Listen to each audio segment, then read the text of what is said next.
going to be making some tuna stuffed peppers. You're going to need 2 large bell peppers cut lengthwise like that. These are kind of small, so I'm just going to use 3 and put the other in the freezer. Make something else out of them. Now you're going to spray them with oil.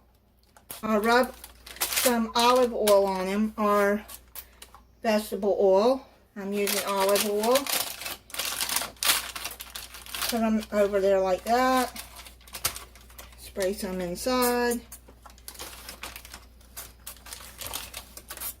Turn them over like that. I'm going to bake them on parchment paper. If you want your peppers softer, after you put the oil on them, you're going to put them in a 375 degree oven for 15 to 20 minutes before filling.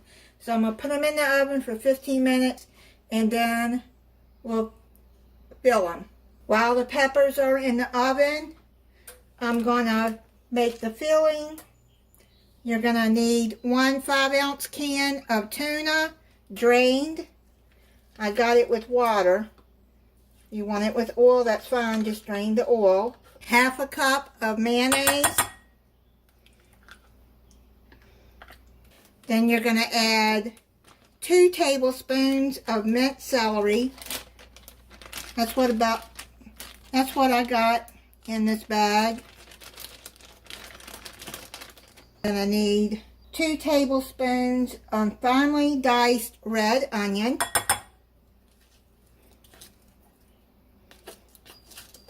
Then you're going to need 1 teaspoon of Dijon mustard, salt and pepper to taste.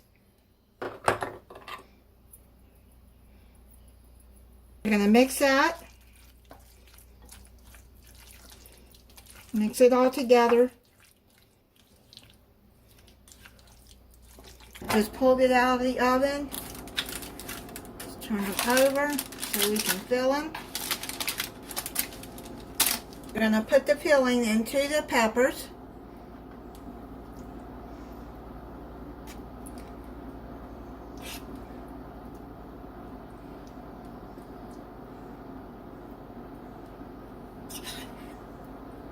I've never had tuna stuffed peppers before, but I saw this recipe and I thought it sounds like it might be good. It's definitely different than the regular stuffed peppers. I suppose you could put canned salmon in here if you wanted to, if you don't like tuna.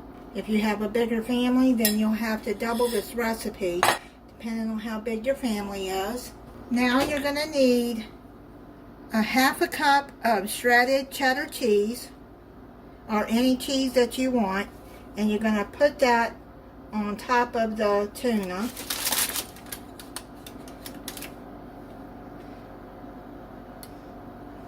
This is freshly shredded that I got.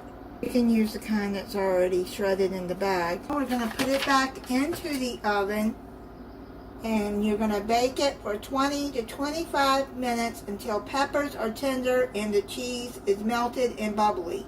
They're done. I'm going to let them sit for about 10-15 minutes and then I'll plate it up and try it for you. I'm going to try it for you. The peppers are tender. That's pretty good. I like that. If you wanted to make some rice and put it over a bed of rice, you could do that. Whatever you want to make with it, but this is really good. And thank you for watching. If you're not subscribed, I hope you'll subscribe and click the notification bell so you'll be notified when I upload a new video. Bye.